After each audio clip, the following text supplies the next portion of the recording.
네, 수험생 여러분들 안녕하십니까? 저는 메가변리사에서 1, 2차 상표법 과목을 전임하고 있는 최주환 변리사라고 합니다. 이번 영상에서는 2024년도 제61회 변리사 1차 시험을 준비하시는 수험생 분들을 위해서 상표법 과목에 대한 커리큘럼 가이드를 드리기 위해서 촬영을 진행하게 되었습니다. 그래서 이번 영상에서는 여러분들께 제가 상표법 강사로서 수험생 여러분들께 어떠한 강좌들을 어떠한 일정에 맞추어서 제공해 드릴 것인지, 그리고 수험생분들께서는 이제 초시생인 분들과 재시생인 분들을 나누어서 어떻게 계획을 짜면 되는지에 대해서 간략하게 안내를 드리는 그런 시간이라고 생각해 주시면 될 것 같습니다. 그와 아울러서 이제 이 영상을 들어오시게 된 수험생분들께서는 이제 여러 이제 강사님들이 계실 텐데, 그 강사님들 중에서 저를 이제 선택할지 말지에 대해서 한번 고민을 해보기 위해서 이 영상을 들어오신 분들도 있을 거라고 생각을 합니다. 그래서 이번 시간에서는 그와 아울러서 제 강의가 갖는 특징들, 그 다음에 제 강의를 선택하면 여러분들께 어떠한 이점이 있을지에 대해서도 같이 소개해드리는 이제 시간 가져보도록 하겠습니다. 그래서 바로 진행해 보도록 할 텐데요. 일단 먼저 간략하게 제가 누구인지에 대해서 소개를 드려보도록 하겠습니다. 이건 제 자랑을 하겠다 그런 건 아니고, 이제 이 슬라이드의 목적은 여러분들께서 제 커리큘럼을 믿고 따라오셔도 상표법 과목 대비하시는데 전혀 부족함이 없다, 오히려 이제 가장 좋은 방법이 될 수 있다라는 거를 좀 설득시켜 드리기 위해서 준비한 슬라이드입니다. 그래서 일단 저는 서울대학교 전기정보공학부를 졸업을 했고요. 그래서 사실 원래 전공은 공학 베이스가 있는 그런 전공입니다. 그래서 저 같은 경우에는 53회 변리사 시험에 합격을 해서 지금 현재 7년차 변리사로 활동을 하고 있는데요. 전공이 전기공학이다 보니까 사실 처음에는 전자특허 관련 업무를 이제 하는 변리사로 활동을 했었습니다. 근데 이제 저는 1년차 때부터 바로 상표법 과목에 대해서 강의를 시작을 했고, 계속해서 즉 지금 7년째 강의를 해오고 있습니다. 상표법 강의만 해오고 있는데요. 상표법 과목이 너무 재밌다 보니까 아예 상표 쪽으로 업무도 전향을 하자 해서 리앤목 특허법인이라고 하는 대형 특허법인 안에서 상표 부서로 아예 부서를 옮겨서 근무를 시작을 했고요. 현재는 지금 리앤목 특허법인에 있지는 않고 해움 특허법인이라는 곳에서 상표 변리사로 활동을 하고 있습니다. 그래서 상표 변리사로 활동한 지도 벌써 4년 차가 되어 가고 있네요. 그래서 저 같은 경우에는 7년째 강의를 해오고 있는데, 이제 1차 강의 같은 경우에는 재작년부터 시작을 했고, 본격적으로 시작한 거는 2022년도부터 시작을 해가지고 현재 3년째 1차 강의도 진행을 해오고 있습니다.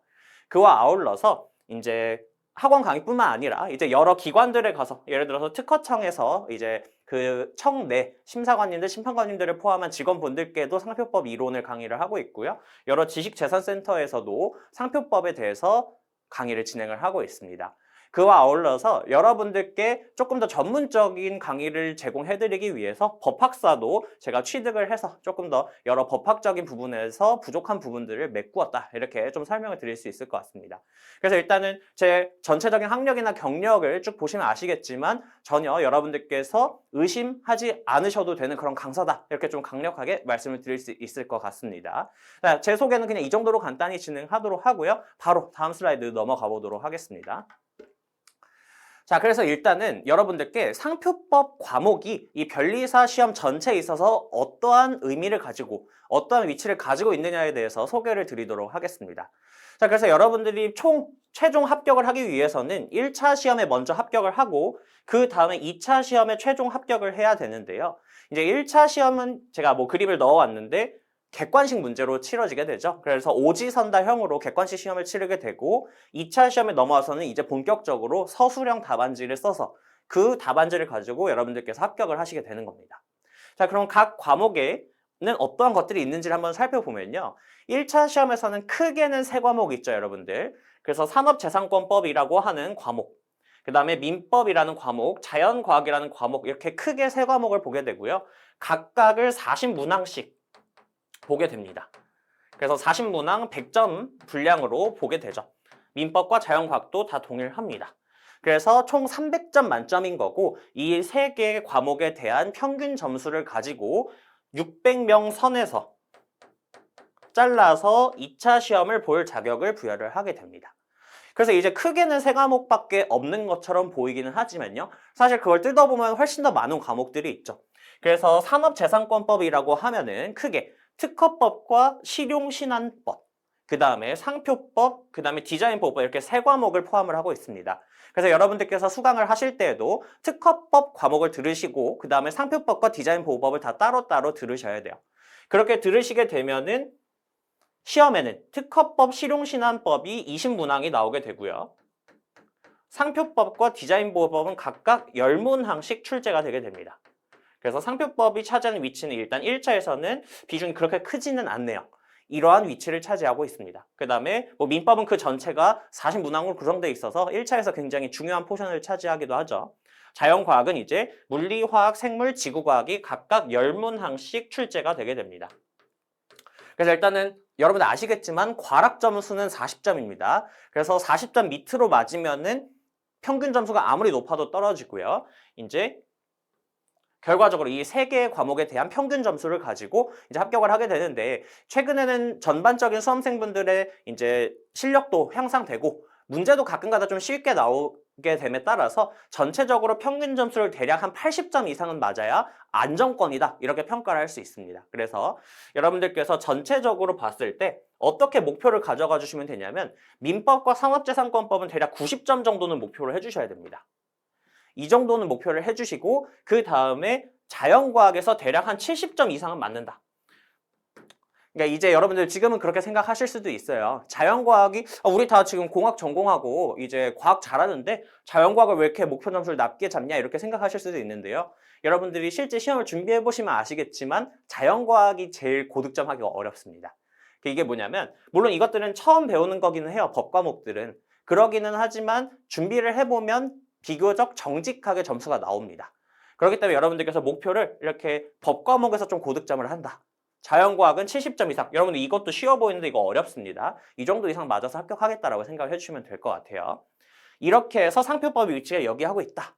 이렇게 설명을 드릴 수 있을 것 같고요. 근데 이제 2차 시험에 넘어오게 되면요. 여러분들 필수 과목 3과목과 선택 과목 1과목을 보게 됩니다. 그래서 총 4과목에 대해서 각각 100점 분량으로 시험을 치르게 되는데요. 그 중에서 보시면 아시겠지만 여러분들이 결국 변리사가 되어서 하는 업무가 특허 상표 업무 하는 거예요. 물론 디자인 업무도 수행을 하겠지만 그러다 보니까 가장 중요한 과목인 특허법과 상표법이 각각 단독 과목으로 분리되어 나오게 됩니다. 그래서 여러분들 보시면 아시겠지만 상표법도 2차에 와서는 100점 분량으로 아주 중요한 과목을 차지하게 돼요. 특히 이제 좀 설명을 드려보면은 이 민사소송법과 특허법, 상표법 이 세 과목이 이제 필수 과목인데 필수 과목에 대한 평균 점수를 가지고 여러분들이 합격을 하게 되는 거예요. 그게 무슨 말이냐? 이 선택 과목 같은 경우에는 지금 패스 페일 제도로 운영이 되고 있어요.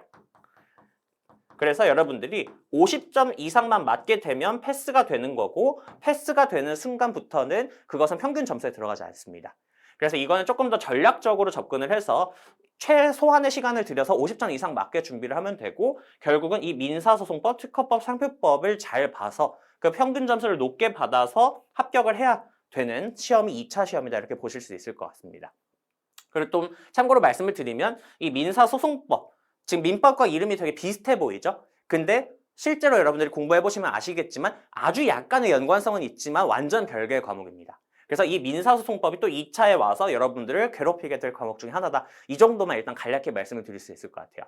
그래서 일단은 설명을 드려보게 되면은 상표법 같은 경우에는 1차에서는 비중이 사실 그렇게 높지는 않습니다. 하지만 여러분들이 2차에 와가지고는 아주 중요하게 대비를 해야 되는 과목이에요.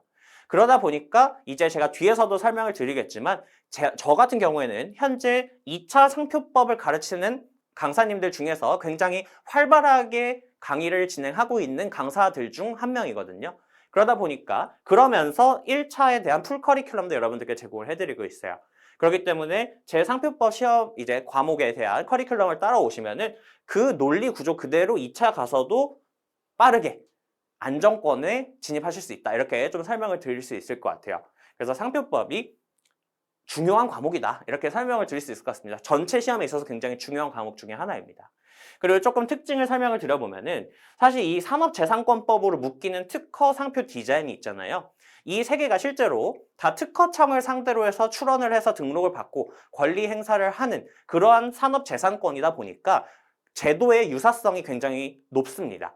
그래서 특히 이런 특허법이 가장 모태법이 된다라고 할 수 있을 정도로 이 특허법에서 여러분들이 배우게 되는 내용들을 이후에 상표법과 디자인보호법에서도 동일하게 적용되는 내용들이 많거든요. 근데 그게 특히 디자인보호법은 굉장히 중복되는 게 많아요. 그래서 여러분들이 실제로 공부를 하실 때에도 나중에 이 디자인보호법이 특허법과 갖는 차이점이 무엇인지 그거를 중심으로 공부를 하게 될 겁니다. 근데 상표법 같은 경우에는 특허법과 그 본질 자체가 약간 달라요. 그래서 여러 가지 차이점들이 굉장히 많이 발생하게 됩니다. 그러다 보니까 상표법 같은 경우에는 10문항밖에 안 되는데도 불구하고 특허법과 거의 비슷하거나 약간 낮은 정도의 공부량, 생각보다 그 문항 대비 공부량이 좀 많을 수 있어요. 그래도 여러분들이 이거를 잘 해놓으셔야, 잘 잡아놓으셔야 안정적으로 점수 받을 수도 있고 2차 와서도 안정적으로 빠르게 안정권에 들어갈 수 있다. 이렇게 좀 기억을 해주시면 좋을 것 같습니다. 그래서 이 변리사 시험에서 그 상표법이라는 과목이 차지하는 위치에 대해서 잘 이해가 되셨을 거라고 생각을 하고요. 그 다음에 이 상표법 과목의 특징에 대해서 간략하게 설명을 드리도록 하겠습니다. 물론 이거는 그냥 간략히만 설명을 드리면 될 것 같아요. 여러분들이 아직 상표법에 대해서 공부를 해보신 게 아니다 보니까. 자, 일단 이 상표법은 뭐냐면요. 여러분들이 그냥 길가에 가다가 볼 수 있는 여러 가지 제품 브랜드, 상표들이 있을 거예요. 뭐 예를 들어서 나이키, 아디다스 이런 것들이 다 상표가 되는 것이죠. 또는 뭐 핸드폰에 대한 애플 로고 상표도 있을 것이고요. 아니면 갤럭시 S 이런 것들이 다 상표가 되는 거거든요. 그러한 상표에 대한 출원 등록 절차, 그 다음에 이후에 분쟁 상황이 되었을 때 어떻게 권리 행사를 인정할 것이고 어떤 항변사항들을 인정할 것이냐 이런 것들을 배우는 게 저희 상표법이거든요. 근데 이러한 상표법 같은 경우에는 법리적인 부분이 굉장히 많아요. 그러니까 특허법보다 더 법리로 많이 구성이 되어 있다는 겁니다. 더 치밀하고 이제 굉장히 추상적으로 다가올 수 있는 그런 법리들이 굉장히 많이 나오게 돼요. 그래서 일단 그 특징이 굉장히 줄글이 많이 나오게 됩니다. 그 어떤 과목보다도 많은 문구들이 등장을 하게 될 거예요. 이런 것들이 여러분들을 괴롭힐 거고 그 다음에 그 문구들이 굉장히 어떤 구체적인 법리들을 제시한다기보다는 계속해서 뭐 거래 실정이라든지 뭐 상표 상품이 어떻고 이런 것들을 얘기를 하면서 추상적인 문구들이 쭉 나열이 되게 되는 특징이 있어요. 그래서 실제로 많은 이제 상표법을 공부를 하셨던 이제 선배들한테 얘기를 들어봐도 그런 얘기들을 많이 할 거예요. 상표법은 문구가 다 추상적이고 다 비슷비슷해 보이고 너무 헷갈린다. 정리가 안 된다. 이런 얘기들을 많이 하시거든요. 그게 상표법 과목이 실제 갖는 특징이기도 합니다. 이런 것 때문에 많이들 어려워하세요. 그 다음에 이거는 특허법과도 공통되는 특징이기는 한데요. 특허 상표가 모두 절차법적인 성격을 지니고 있습니다. 즉 그게 무슨 말이냐면요. 여러분들이 비교해봐야 되는 게 민법을 이제 가장 먼저 1차 시험 준비할 때 배우게 되죠. 이 민법이라고 하는 거는 이렇게 사인과 사인 간의 권리, 의무의 관계에 대해서 규율을 하는 법이기 때문에 이거는 실체법이에요. 그러니까 그 권리의 실체와 내용에 대해서 배우는 법이라는 것이죠. 여러분들이 그 권리 행사를 어떻게 할 것이냐에 대한 내용은 2차 가서 민사소송법에서 배우는 거예요. 그게 절차법입니다. 근데 이제 특허법과 상표법이 갖는 특징이 뭐냐면요. 그 권리의 실체에 대해서도 배우기는 하지만 그 실체와 더불어서 여러분들이 상표권을 확보를 하려면 실제로 특허청에다가 어떠한 정해진 절차를 밟고서 권리를 확보해야 되거든요. 그렇기 때문에 이 상표법이라는 과목 안에는 절차에 관한 내용도 상당히 많이 등장을 하게 됩니다. 그렇기 때문에 여러분들께서 민법을 가장 처음에 배우고 특허 상표로 넘어오게 되면 이런 절차적인 내용들이 나오기 때문에 많이 힘들어하세요. 그렇기 때문에 이런 것들을 여러분들께서 어떻게 타파해 나가야 될 것이냐. 그리고 저는 강사로서 이런 것들을 여러분들께서 어떻게 극복할 수 있게 도와드릴 것인지 그거에 대해서 뒤에서 한번 소개를 드려보도록 하겠습니다. 자, 그래서 일단은 여러분들께서 이제 상표법 강의에 대해서 들으려고 이제 이 커리큘럼 가이드 영상도 들어오셨을 거라고 생각하는데요. 왜 제 강의를 들으시면 좋은지에 대해서 좀 설명을 드리도록 하겠습니다. 일단 제가 재작년부터 1차 강의를 시작하긴 했어요. 근데 그때는 이제 기본 강의부터 시작을 했던 건 아니고 중급 강의만 처음에 진행을 했었고 작년에 2022년도죠. 60회 대비 시험부터 제가 본격적으로 기본 강의부터 해서 풀 커리큘럼을 시작을 하게 되었는데요. 작년에 실제로 제 기본 강의를 수강하셨던 분들께서 남겨준 수강평을 조금 가지고 와봤습니다. 그래서 여기 이제 쭉 여러 가지를 가지고 와 봤는데요. 일단 전반적으로 보게 되면은 이렇게 케이스를 잘 설명을 해줘서 이제 이해가 굉장히 잘 됐다. 이런 평도 감사하게 많이 남겨주셨고, 그 다음에 처음부터 굉장히 자세하게 설명을 해줘서 명확하게 개념을 잡을 수 있었다. 그 다음에 이 프레젠테이션 사용 방식이 굉장히 깔끔했다. 그리고 뭐 강의력이 좋다. 이런 이제 감사한 강의 평을 많이 남겨주셨습니다. 그래서 저 같은 경우에는 강의를 할 때 굉장히 책임감을 가지고 강의를 하는데, 그때 어떤 점에서 책임감을 가지고 있느냐? 바로 제 강의를 들으시는 수험생 분들께서 처음 접하는 상표법을 부족함 없이 충분히 이해할 수 있게끔 그 이해에 굉장히 초점을 맞춰서 강의를 진행을 하고 있어요. 그래서 제 교재도 보시면 아시겠지만 여러분들의 이해를 도울 수 있는 다양한 케이스 자료들을 제공을 해드리고 있고요. 그런 것들을 토대로 해서 여러분들이 이 복잡하고 추상적인 것들을 쉽게 이해할 수 있게끔 전달을 드리려고 노력을 하고 있습니다. 그렇기 때문에 여러분들께서 특히 나는 이렇게 책을 같이 읽는 그런 식의 강의보다는 나의 이해를 조금 강사가 도와줬으면 좋겠다 라고 생각이 드시는 분들 같은 경우에는 제 강의가 잘 맞을 것이라고 생각이 듭니다. 이제 솔직히 말씀을 드리면 제가 강의를 해오면서 제 이런 설명이나 이해시키는 방식이 별로라고 하는 수험생은 저는 거의 본 적이 없습니다. 그렇기 때문에 웬만하면은 여러분들께서 제가 설명드리는 방식이 굉장히 마음에 드실 거예요. 이게 좀 자신 있게 말씀드릴 수 있을 것 같습니다. 그 다음에 이제 보시면 아시겠지만 제가 전자칠판을 활용해가지고 강의를 진행을 하게 되는데요. 그 어떤 강의보다 시청각 자료들을 굉장히 활발하게 활용을 하고 있습니다. 특히 이제 1차 강의 같은 경우에는 완전 처음 이 상표법을 접하시는 거다 보니까 굉장히 추상적이고 안 와닿아요. 여러분들이 직접 뭐 상표 출원해서 등록받고 막 권리 행사해본 거 아니잖아요. 그래서 더 추상적이고 어려운데요. 그런 것들을 도와드리기 위해서 좀 친근감 있는 캐릭터들도 많이 활용을 하고 여러분들께서 이해할 수 있게끔 여러 가지 도식화 자료들을 굉장히 많이 활용하고 있습니다. 이게 제 강의의 특징이 된다는 거 한번 살펴봐 주시길 바라겠고요. 그 다음에 또 왜 제 강의를 들어야 되는지에 대해서 설명을 드려보면은 저 같은 경우에는 1차부터 2차까지 즉 여러분들이 이제 변리사 시험 처음 시작을 했으면 변리사 시험을 합격해서 나갈 때까지 끝까지 책임을 진다라는 그런 마음을 가지고 강의를 진행을 하고 있습니다. 그래서 지금은 2차에서 활발하게 강의하고 있는 강사님들 중에서 1차까지 풀 커리큘럼을 제공을 하고 있다. 아까도 이렇게 말씀을 드렸죠. 그래서 이게 제가 출간하고 있는 교재의 라인업들인데요. 간략하게 한번 소개를 드려보도록 하겠습니다. 이제 여러분들이 지금 1차 기본 강의에서 주 교재로 삼게 될 교재가 바로 이 상표법 강의 교재입니다. 올해 이제 2판으로 나오게 되었고요. 이 교재는 상표법에 대한 기본서라고 봐주시면 될 것 같습니다. 여러분들 모든 법학서적에는 기본서가 있죠. 이 기본서는 여러분들께서 이해를 하는데 굉장히 필수적인 교재예요. 즉 그게 무슨 말이냐? 요약서들이 분명히 다 과목마다 있을 거예요. 근데 요약서 같은 경우에는 여러분들이 처음부터 그걸 보게 되면은 이해가 충분히 되진 않습니다.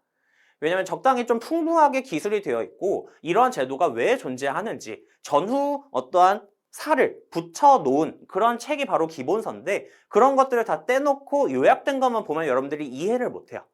그래서 여러분들이 일단 처음에 이해를 하는 공부를 진행을 할 때에는 좀 풍부하게 기술이 된 기본서로 공부하실 필요가 있는 거고요. 그 다음에 이거를 대략 한 2회독 이상 하고 나서부터는 여러분들이 이해는 이제 충분히 됐겠죠. 그럼 그때부터는 핵심적인 것들 위주로 점점 공부의 양을 줄여 나가야 되니까 그때 여러분들께서 활용하시면 되는 것들이 바로 서브집 라인들입니다. 그래서 제가 크게 뷰 시리즈를 출간을 하고 있고 그 다음에 테마 시리즈를 출간을 하고 있는데요. 이 뷰 시리즈가 여러분들 1차용 서브 교재들입니다. 그 다음에 이 테마 상표법 라인들 같은 경우에는 여러분들이 2차 시험 대비할 때 오시게 되면은 꼭 접하게 될 2차용 서브집 라인들이에요. 그래서 이 테마 상표법 교재 라인들은 여러분들께서 이제 2차 대비할 때 나중에 그때 또 보시면 될 것 같고 1차용 서브집에는 제가 어떤 것들을 출간을 하고 있냐면 여러분들 일단 이 1차 기본 강의에서부터 필요한 게 있어요. 그게 바로 조문 노트입니다. 그래서 여러분들이 일단 법 과목을 공부를 하는 거면 법 조문이 가장 기본이 되는 거죠. 그러면은 법조문을 여러분들께서 직접 다운받아 보시면 좀 불편할 거예요. 그래서 그걸 좀 보기 편하게 만들어 드리기 위해서 제가 조문 노트를 보기 좋게 편집을 하고 필요한 정보들도 좀 붙여가지고 출간을 하고 있으니까 처음 공부하실 때 이 조문 노트랑 기본서 가지고 잘 봐주시면 될 것 같고요. 그 다음에는 이 상표법 강의 교재를 요약한, 이게 이제 요약서입니다. 워크북 교재를 가지고 회독수를 나중에 많이 늘려 가주시면 되는 거예요. 이게 이제 요약서 교재가 있고, 그 다음에 기출문제를 포함해서 제가 추가적으로 기출되지 않은 파트에 대한 문제를 창작해서 넣어놓은 객관식 문제집까지 이렇게 교재를 빠짐없이 출간을 하고 있습니다. 그래서 여러분들이 1차에서 저만 이렇게 쭉 이 교재 라인업을 따라오시게 되면은 전혀 부족함 없이 공부하실 수 있다. 이렇게 봐주시면 될 것 같아요. 그래서 참고로 이 교재 명칭 같은 경우에도 여러분들 아시겠지만 저랑 박지환 변리사님 특허법 과목 강의하시는 박지환 변리사님이랑 시리즈가 같게 가는 거 확인하실 수 있을 텐데 그 이름을 굉장히 고민을 많이 하고 지었거든요. 그래서 이 뷰라고 하는 거는 이 법 과목에서 가장 중요한 거 뭐냐, 법 과목 전체를 조망할 수 있어야 된다. 그러한 컨셉을 가지고 제작이 된 시리즈라고 봐주시면 될 것 같고요. 그 다음에 전체를 조망할 수 있으면 그 다음에는 여러분들이 특정 쟁점별로 그것들을 정리를 할 수 있어야 되고 그게 특히 2차에서 중요하거든요. 그러다 보니까 2차 서브젝트 라인은 이제 그러한 테마 시리즈로 이름을 정한 그런 내용을 간략하게 설명을 드릴 수 있을 것 같습니다. 그래서 여러분들이 이거 다 제가 직접 집필한 겁니다. 제가 다 직접 집필했다 보니까 물론 각 교재들이 각 시험에 맞게끔 편집이 되어 있고 내용이 정리가 되어 있기 때문에 1차 준비할 때는 1차 서브집 라인을 보시고 2차 준비할 때는 2차 서브집 라인을 보시는 게 좋아요. 근데 이제 어떤 걸 설명을 드릴 수 있을 거 아니냐면 제가 다 직접 집필한 것이다 보니까 논리 구조라던가 목차 구조가 똑같아요. 그래서 여러분들께서 제 커리큘럼을 따라서 1차 준비를 해오시면은 2차로 넘어갔을 때 굉장히 빠르게 적응을 할 수 있고 그 다음에 빠르게 안정권에 들어가실 수 있을 거라고 생각을 합니다. 특히 이제 제가 이렇게 1차 강의를 시작하기 전까지는 1차 주류 강사님들과 2차 주류 강사님들이 완전히 구분이 되어 있었기 때문에 사실 많은 수험생분들이 제 2차 강의를 처음 들으러 왔을 때 거의 그냥 처음 상표법 준비하는 것처럼 준비했어야 됐어요. 근데 이제 제 강의 들으신 분들이 이제 첫 해에 제 상표법 강의를 듣고 2차 상표법 강의도 듣고 있는데 많은 연계성들을 아마 느끼고 있을 것이라고 생각을 합니다. 그런 장점이 있다는 거 좀 설명을 드려보겠고요. 그래서 이제 본격적으로 1차 상표법 커리큘럼을 제가 어떤 것들을 어떤 일정에 맞춰서 준비하고 있는지 설명을 드리도록 하겠습니다. 그래서 굉장히 직관적이고 깔끔하게 제가 커리큘럼을 준비를 했어요. 그래서 위에 3개 같은 경우에는 기본적인 커리큘럼 라인이고 아래 3개는 다 마무리 단계의 강의들입니다. 그래서 기본 커리큘럼부터 좀 설명을 드려보도록 할게요. 자, 일단은 3월에 바로 개강을 하는 강의는 상표법 기본 이론 강의입니다. 그냥 가장 필수 강의라고 봐주시면 될 것 같아요. 그래서 상표법을 처음 접하시는 분들께서 이 상표법이라는 것에 대한 전반적인 내용을 다 쉽게 이해하고 정리할 수 있게끔 가장 상세하게 설명하는 강의다 이렇게 봐주시면 될 것 같아요. 그 다음에 7월에 개강하는 강의는 그 기본 이론 강의에 비해서 핵심적인 부분으로 요약된 강의입니다. 이건 요약 강의예요. 그래서 이거는 아까 제가 설명드렸던 교재들 중에서 요약서인 워크북을 가지고 진도를 쭉 나가는 강의라고 보시면 될 것 같습니다. 그 다음에 9월 달에는요, 여러분들이 하반기 이후, 특히 한 9월 이후부터는 객관식 문제집을 반복적으로 계속 풀이를 많이 해주셔야 되거든요. 그러다 보니까 그 일정에 맞춰서 저도 객관식 문제풀이를 어떻게 해야 되는지를 설명하는 객관식 강의를 제공을 해드리고 있습니다. 여기까지가 기본 커리큘럼 라인이어서 사실 이 정도만 따라와셔도 여러분들께서 그 이후에 직접 문제풀이를 하시면 충분합니다. 근데 이제 그 이후에 여러분들의 마무리를 도와드릴 수 있는 강의들을 개설을 하고 있고요. 그중 이제 첫 번째가 바로 최종 정리 강의입니다. 그래서 이거는 이 핵심 이론 정리 강의보다 더 요약된 강의예요. 그래서 시험 막바지에 여러분들과 조금 빠른 속도로 상표법 전체를 쭉 1회독하는 강의라고 보시면 될 것 같아요. 그래서 전체적으로 기본 이론 강의는 대략 60강 정도로 구성이 되고 그것보다 좀 요약된 핵심 강의는 30강, 그것보다 더 압축해서 최종 정리 단계에서는 10강으로 빠르게 진행을 하게 됩니다. 그래서 여러분들의 최종 정리를 다시 한번 도와드리면서 시험 막바지에 준비 막바지에 강사와 함께 빠르게 1회독을 하시고 싶은 분들을 위한 강의다. 이렇게 봐주시면 될 것 같습니다. 그 다음에 이제 상표법 과목에 있어서 저만 제공해드리고 있는 그러한 강의 커리큘럼이 있는데 바로 시그니처 모의고사입니다. 근데 이게 뭐냐면 여러분들 이제 시험 막바지에 가게 되면은 많은 학원들에서 학원 자체에서 모의고사를 진행하는 게 있을 거예요. 근데 다른 학원에서는 대부분 강사가 직접 문제를 출제하고 자신의 이름을 걸고 강의를 하는 강의는 사실 없습니다.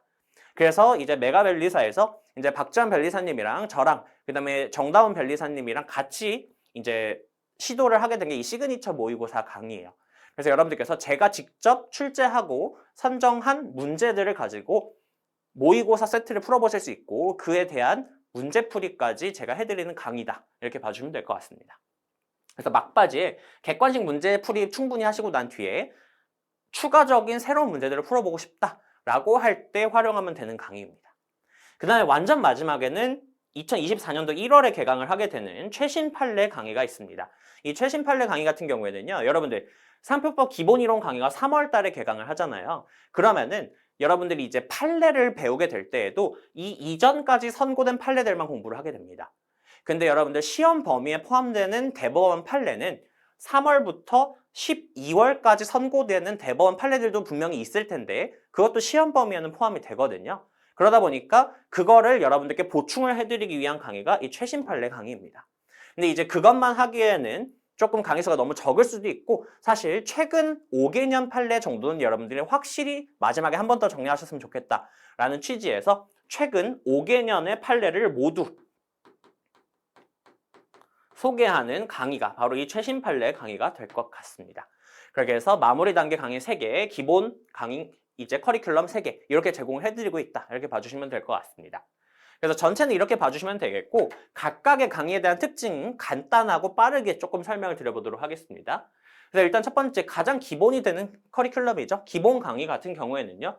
1차 상표법 시험을 위한 이론을 총정리한다. 이렇게 봐주시면 될 것 같습니다. 그래서 교재 같은 경우에는 기본서인 상표법 강의 제2판과 조문 노트 2판을 가지고 진행을 하게 됩니다. 그래서 수강 대상도 변리사 1차 시험을 치르는 모든 수험생분들께서 들으셔야 되는 강의다 이렇게 설명드릴 수 있을 것 같아요. 가장 기본이 되는 강의라고 봐주시면 될 것 같습니다. 그 다음에 핵심 이론 정리 강의 같은 경우에는요. 말씀드렸다시피 앞에 기본 이론 강의가 대략 60강 정도로 구성이 되게 되면 핵심 이론 정리 강의 같은 경우에는 30강 정도로 압축이 되게 되고요. 그러다 보니까 여러분들께서 어느 정도 베이스가 있다라는 가정하에 조금 빠르게 핵심적인 내용들을 중심으로 해서 같이 정리를 해나가는 그런 강의라고 봐주시면 될 것 같습니다. 그래서 사용하는 교재는 뷰 상표법 워크북 교재가 되겠고요. 이 워크북 교재가 말씀드렸듯이 아까 앞에서 보았던 상표법 강의라고 하는 그 기본서의 요약서 버전이라고 봐주시면 될 것 같습니다. 근데 이제 이 요약서 교재 같은 경우에는 어떠한 특징이 있냐면요. 제가 내용들을 요약 정리를 해놓으면서 각 파트마다 기출되었던 주요 지문들을 기출 지문이죠. 그것들을 매칭을 해놓았습니다. 그래서 여러분들이 이 요약서를 보시면서 이러한 이론 내용이 기출에서는 어떤 식으로 나오고 있구나 이런 것들을 바로 파악하실 수 있게 옆에다 매칭을 해놓았고요. 그런 것들을 실제로 강의에서도 설명을 드립니다. 그래서 이게 객관식 지문으로 어떠한 것들이 출제가 될 수 있는지 이거에 대해서 설명을 드리고 있습니다. 그리고 참고로 여기서 뭐 이제 참고 교재로서 이렇게 상표법 강의 2판의 그 케이스편이라고 하는 제 그 상표법 기본서가 이론편과 케이스 자료들을 포함하는 케이스편으로 나뉘게 되는데 그중 케이스편을 같이 활용을 하는 강의가 되겠고요. 그래서 이 핵심 이론 정리 강의가 나올 때는 케이스편만도 따로 판매를 진행을 할 예정입니다. 이건 좀 참고해 주시면 되겠고요. 그래서 이 수강 대상은 만약에 초시생 분으로서 기본 이론 강의를 들으셨다고 하더라도 다시 한번 좀 빠르게 핵심적인 내용들을 위주로 1회독을 하길 원하는 수험생분들 같은 경우에는 활용을 해주시면 되겠고요. 주 수강 대상은 어떤 분들이냐면 이제 2022년도에 준비를 해서 60회 1차 변리사 시험을 이제 치르셨던 수험생분들 중에서 다시 보셔야 되는 재시생분들이 좀 빠르게 상표법 1회독하기에 좋은 강의다 이렇게 봐주시면 될 것 같습니다. 또는 다른 강사님의 기본 강의를 들었는데 본인 스타일에 맞지 않는다거나 이해가 잘 되지 않아서 추가적인 이해가 필요하신 수험생 분들 같은 경우에도 사실 다른 강사님의 기본 강의 들었으면 제 기본 강의를 다시 들을 필요까지는 없어요. 그렇기 때문에 그런 분들이 활용하시면 되는 강의가 바로 핵심 이론 정리 강의다. 이렇게 봐주시면 될 것 같습니다. 그 다음에는 9월 달에 개강되는 객관식 문제풀이 강의입니다. 이건 근데 뭐 특별하게 제가 설명드릴 내용이 없을 것 같아요. 객관식 문제집을 가지고서 그 문제풀이를 어떻게 할 것인지에 대해서 설명을 해드리는 강의입니다. 그래서 사실 이 객관식 문제풀이 강의 같은 경우에는 필수는 아닙니다. 필수 강의는 아닙니다. 왜 그러냐면 사실 법 과목 같은 경우에는 여러분들이 이론 정리 잘 하셨으면 문제풀이를 꼭 강의를 들으실 필요는 없거든요. 그렇기 때문에 사실 그냥 여러분들께서 직접 풀이만 하셔도 충분해요.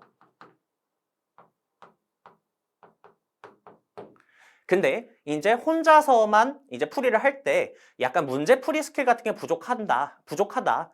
또는 강사와 함께 어떤 식으로 문제풀이를 해나가야 되는지를 좀 보고 싶다. 그러신 분들께서 활용을 해주시면 될 것 같습니다. 그래서 제가 이 강의에서는 문제풀이 전략 같은 것들을 좀 설명을 드리면서 여러분들께서 객관식 문제풀이 하다 보면 계속 헷갈리는 포인트들이 있거든요. 그런 것들을 제가 좀 비교 정리해주는 강의다라고 봐주시면 될 것 같습니다. 그래서 문제풀이 전략 수립이 필요한 1차 수험생 분들께서 선택적으로 활용해 주시면 되는 강의다. 이렇게 봐주시면 될 것 같습니다. 그 다음에 파이널 최종 정리 강의 같은 경우에는요. 마지막에 조금 빠르게 최종 정리를 하는 강의다 이렇게 봐주시면 되겠고 이 안에서도 제가 최근 5개년 대법원 판례와 최신 개정법은 다시 한번 좀 집중적으로 정리를 해드리고 있습니다. 그리고 여기서 이제 보충 프린트만 가지고 진행이 되게 되는데요. 이 첫 번째 보충 프린트를 보시면 뷰상표법 핵심 정리 자료라고 하는 게 있어요. 이거는 교재로 출간되는 것은 아니고요. 그냥 보충 자료로 이제 이 강의를 수강하시는 분들께 PDF 파일의 형태로 제공이 되는 것인데 이 자료는 뭐냐? 여러분들께서 앞에서 보셨던 그 워크북 교재 있죠? 그 워크북 교재도 이제 요약서라고 했는데 그것보다도 더 한 단계 요약을 한 자료라고 봐주시면 될 것 같습니다. 그래서 이거는 메인 회독 자료로 활용하시기보다는 막바지에 그냥 암기 보조 자료 정도 또는 들고 다니기 편한 조금 컴팩트한 자료 정도로 생각을 해주시면 좋을 것 같아요. 그래서 이 자료도 제공을 해드리면서 이 자료를 같이 보면서 상표법 전반을 한번 1회독을 빠르게 하는 강의다. 이렇게 봐주시면 될 것 같습니다. 그래서 여기 나와 있죠? 시험 막바지에 강사와 함께 빠른 1회독을 하고 싶은 수험생분들께서 활용을 해주시면 될 것 같습니다. 이렇게 봐주시면 되겠고요. 그 다음에 시그니처 모의고사 강의 같은 경우에는 설명드렸듯이 강사가 직접 출제하는 1차형 모의고사 강의이고요. 이 모의고사 같은 경우에는요. 여러분들이 메가별리사 사이트에서 온라인 모의고사를 응시하실 수 있습니다. 그래서 여러분들께서 꼭 학원에 찾아가지 않는다고 하더라도 모의고사를 시간 내에 풀이를 해보실 수가 있겠고요. 그 다음에 여러분들께서 어떤 고민들이 많이 나중에 생기실 거냐면 최근 개정법이라던가 최신 판례 같은 경우에는 기출이 된 적이 없을 거 아니에요. 기출이 된 적이 없다 보니까 그런 것들이 문제로 나오면 어떤 식으로 나올 것이냐 많이 궁금해 하시거든요. 그렇기 때문에 이러한 부분들 중에서 중요한 것들을 제가 실제로 이 시그니처 모의고사에서 문제화 해드리고 있습니다. 그래서 여러분들께서 최신 판례나 개정법에 대한 내용, 즉 기출되지 않았던 범위에 대해서도 객관식 문제로 풀이를 해보실 수 있게 그렇게 제공을 해드리고 있다는 거 참고를 해보시면 될 것 같습니다. 그래서 이거는 아직 확실히 정해진 건 아닌데 전체적으로 4회 분량의 모의고사를 제공해드릴 예정이고 그거에 대한 해설 자료와 강평까지 제공을 해드리는 것이다. 이렇게 봐주시면 될 것 같습니다. 여기 나오죠. 그래서 시험 막바지에 여러분들이 메인으로 돌리는 객관식 문제집이 있을 텐데 그 이외에 결국은 새로운 문제도 여러분들이 연습을 해야 되잖아요. 이러한 새로운 객관식 문제를 풀이하고자 하는 수험생분들께서 활용을 해주시면 좋을 것 같습니다. 그래서 참고로 말씀을 드리면 이번에 제가 60회 변리사 시험 대비 강의를 진행을 하면서도 처음 시그니처 모의고사 강의를 진행을 했는데요. 그때 제가 시그니처 모의고사 2회 1번에 냈던 주요 지문이 올해 60회 변리사 1차 시험 25번 문항에 정답 지문으로 등장을 했습니다. 실제로. 그래서 이거는 뭐 지금 뭐 같이 읽어볼 건 아닌데 그냥 한번 쭉 보시면은 완전히 똑같은 지문이 나온 거 확인할 수 있어요. 그래서 이제 실제로 제가 이 시그니처 모의고사 출제할 때 실제 출제될 가능성이 굉장히 높고 수험생 여러분들께서 헷갈려 하실 만한 것들을 가지고 문제를 다 치밀하게 계산을 해서 문제를 내거든요. 그러다 보니까 여러분들께서 막바지에 활용하시면은 굉장히 좋은 강의와 모의고사 문제다 이렇게 생각해 주실 수 있을 것 같습니다. 이 점 좀 참고해 주시면 좋을 것 같고요. 그 다음에 마지막에 최신 판례 강의 같은 경우에는 말씀드렸듯이 2023년 12월까지 선고된 판례까지 모두 정리를 하면서 그와 아울러서 출제 가능성 높은 최근 5개년 판례를 모두 정리하는 강의다. 이렇게 봐주시면 될 것 같습니다. 그래서 이 정도로 전체적인 강의 커리큘럼은 설명드릴 수 있을 것 같고요. 그래서 이제 수험생 여러분들의 입장에서 어떤 식으로 강의들을 활용하고 공부를 해나가면 될지에 대해서 안내를 드리도록 하겠습니다. 일단 초시생 분들에게 추천드리는 커리큘럼입니다. 그래서 첫 번째, 초시생 분들 같은 경우에는 무조건 기본 이론부터 시작을 하셔야 됩니다. 이거를 들으셔야 상표법 전체가 정리가 되실 거예요.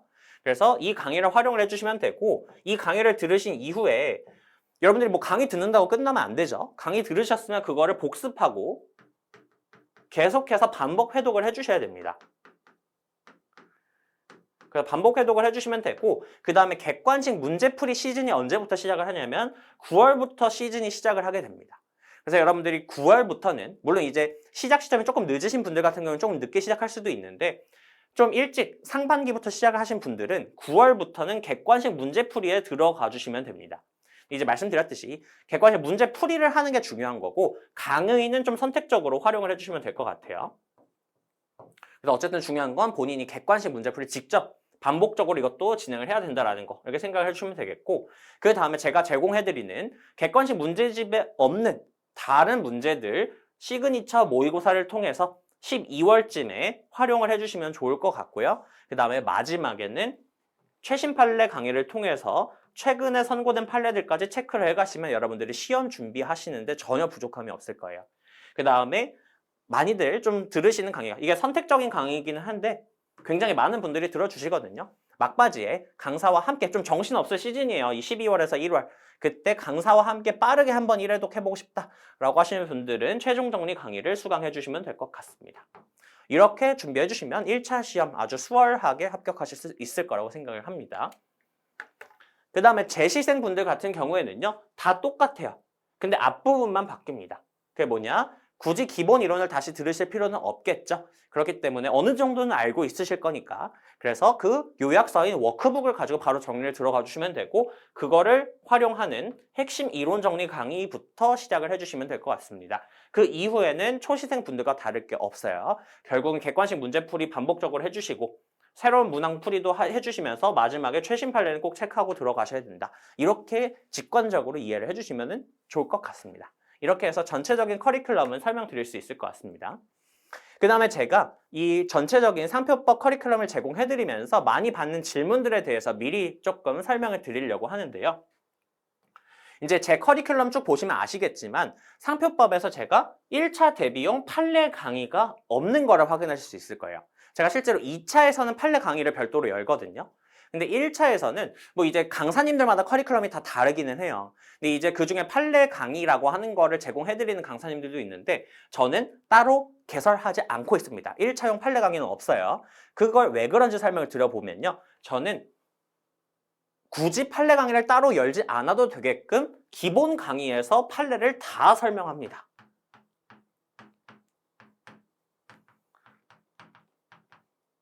즉, 기본 강의에서부터 상세히 설명한다는 거예요. 그게 특히 왜 그러냐면요. 여러분들, 상표법 같은 경우에는 이제 참고로 이 판례라는 걸 또 모르시는 분들도 있을 것 같아서 간단하게 설명을 드리면 여러분들 이 상표법이라고 하는 건 기본적으로 그 법률의 규정이 있죠. 그 법률의 규정이 있는데 이 법률이 모든 사실관계에 대응되는 분쟁을 해결할 수는 없고 부족하기 때문에 이 법을 보충하는 것이 항상 법원의 판단이에요. 이런 상황에서는 이런 법리를 가지고 판단해야 돼 라고 하는 그 법이 적용되는 판단 기준들을 제시를 해주게 되는 게 저희가 배우는 판례라고 하는 건데요. 모든 과목이 법 과목이 판례가 중요하지만 상표법에서는 특히 판례가 중요합니다. 구체적으로 거래가에서 분쟁도 굉장히 많이 일어나고 그러한 구체적인 사안마다 법리들이 개별적으로 나오는 케이스들이 많기 때문에 이 판례를 잘 정리하는 게 굉장히 중요해요. 그래서 사실 정확하게 말을 하면은 어쨌든 기본 이론을 정리를 하는데 가장 중요한 판례를 빼고 설명을 한다는 것 자체가 말이 안 되거든요. 그러다 보니까 저는 아예 기본 강의에서부터 이 판례를 굉장히 상세하게 설명을 해드립니다. 그 어떤 강사님들보다 상세하게 설명을 해드리고 이해시켜 드릴 거예요. 그래서 저는 별도로 판례 강의를 분리할 필요가 없기 때문에 이 강의를 개설하고 있지 않은 겁니다. 그렇기 때문에 제 기본 이론 강의 들으시는 분들 같은 경우에는 그거 자체로 판례 강의까지 수강했다라는 마음을 가져주시면 돼요. 막 다른 수험생분들 뭐 다른 강사 커리큘럼 타시는 분들은 뭐 판례 강의도 있다던데 왜 강사님 없어요? 라고 하실 그럴 필요가 없다라는 것이겠죠. 그냥 제 강의를 들으면 판례 강의까지 들은 것처럼 이제 효과를 누릴 수 있다. 이렇게 이해를 해주시면 될 것 같습니다.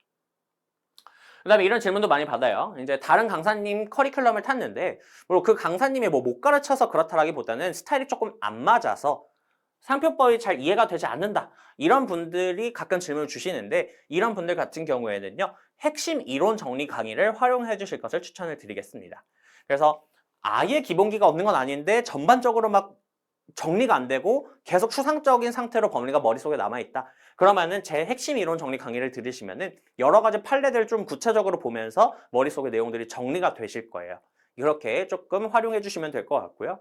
그 다음에 제 강의를 들으면 2차 준비에도 도움이 될까요? 라고 질문을 또 많이 해주시는데 당연합니다. 이건 이제 어떤 거냐면 일단 뭐 1, 2차 연계 그게 아주 중요한 의미를 갖는다고 말할 수는 없어요. 왜냐하면 여러분들이 2차 시험은 결국은 서술형을 쓸 수 있게 준비를 하는 것이다 보니까 거의 준비를 새로 해야 되거든요. 근데 1차 때 제 교재와 제 강의를 가지고 시험을 준비하셨던 분들 같은 경우에는 2차로 넘어오시게 되면은 그 자료가 연계성이 굉장히 높을 거예요. 즉 제가 판례 도식화를 해놓은 자료라던가 아니면은 교재 전체에 대한 목차 구성 이런 것들이 1차 때 공부했던 거 그대로 2차에서 공부를 하실 수 있다는 거예요. 그러다 보니까 여러분들께서 2차 때 굉장히 빨리 적응하실 수 있을 거라고 생각을 합니다. 그래서 2차에서도 도움이 많이 되고 특히 이게 도움이 될 수밖에 없는 이유가 여러분들이 2차 상표법 시험을 준비하실 때 웬만해서는 테마 상표법 라인 교재를 보셔야 돼요. 그러다 보니까 2차 오시면 굉장히 수월하게 제 1차 강의를 들으신 분들이 수월하게 2차도 준비하실 수 있다. 이렇게 설명을 드릴 수 있을 것 같습니다. 이렇게까지 답변을 드리면서 저희 커리큘럼 가이드 영상은 마무리를 할 수 있을 것 같습니다. 자, 이제 그래서 본격적으로 수업 때 뵈면 좋을 것 같은데요. 이제 제가 간단하게 몇 가지 좀 안내를 드리도록 하겠습니다. 이게 뭐냐면 이제 수험생분들께서 강사와 소통할 수 있는 공간 내지는 질문을 좀 편하게 남길 수 있는 공간 그런 것들이 필요하지 않을까라고 생각을 해가지고요. 이제 특허법의 박지환 변리사님이랑 그 다음에 2차 민사소송법 과목에서 담당을 하고 계시는 곽준영 변리사님이랑 같이 이제 수험생용 네이버 카페를 개설을 했거든요. 그래서 이름은 뷰앤테마인 윤곽 변리사 연구소인데 그 네이버 카페에다가 이제 주소가 이거예요. 카페.네이버.com 이렇게 짝대기하고 뷰 테마거든요. 그러니까 저희 교재 시리즈 이름이에요. 그래서 여기 들어오시게 되면은 여러 가지 자료들도 받아보실 수 있고요. 그 다음에 질문도 편하게 남기실 수 있으니까 여러분들 다른 뭐 익명 게시판이나 익명 카톡방 같은 거 활용하시기보다는 이렇게 강사가 직접 운영하고 강사가 딱 필요한 것만 제공을 하는 카페 이용해 주시길 바라겠고요. 그 다음에 특히 저희 메가 변리사에서 강의를 제공해 드릴 때 주로 이렇게 스튜디오 녹화 강의를 제공을 많이 해드리고 있다 보니까 수험생분들과 좀 더 소통할 장소가 있었으면 좋겠다라고 생각을 해서 제가 박지환 변리사님이랑 같이 이 변리사 연구소라고 하는 그 유튜브 채널 하나를 만들어 놨거든요. 거기서 여러분들 공부에 필요한 기획 영상도 가끔씩 올려드리고 주로 유튜브 라이브를 종종 진행을 합니다. 그래서 이 유튜브 라이브에 들어오셔서 필요하실 때 이제 라이브로 좀 상담도 받으실 수 있게끔 그 어떠한 소통의 장소를 마련해 뒀으니까요. 이런 것도 여러분들께서 공부를 하실 때 공부에 방해가 되지 않는 범위에서 활용을 해주셨으면 좋겠습니다. 자, 그러면은 커리큘럼 가이드 영상은 여기까지 마무리를 하도록 하겠고요. 본격 강의 때 또 뵙도록 하겠습니다. 자, 그러면 본격 강의 때 뵙도록 하겠습니다. 감사합니다.